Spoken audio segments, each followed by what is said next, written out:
I have hereditary bad teeth. My parents both had dentures by the time they were in their early 40s. And I would be at trade shows and my teeth would break. The condition of my teeth made me feel a bit self-conscious. And so then I didn't want to maybe socialize as much as I normally would. So we started out with a pretty famous prosthodontist in New York who was going to do my restoration. And it just didn't click.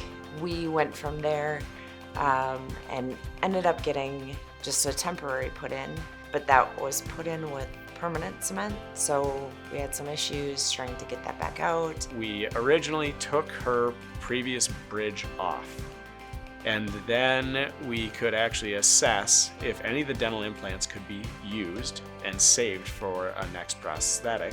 There was, I believe, 2 dental implants that we could save out of the, I believe, 11 that she had. We removed the failing dental implants. We were then able to put bone grafting in to reconstruct where everything had failed, and then place new dental implants.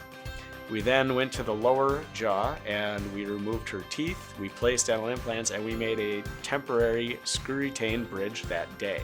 Once everything was healed, then we started fabricating the beautiful Zirconia bridges. When I was handed the mirror and I could see like everything come together, it was pretty phenomenal.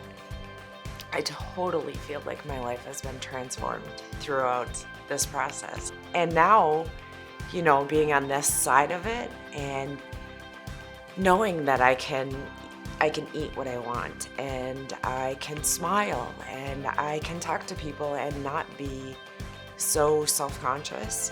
I mean, it makes a huge difference in how you go through life.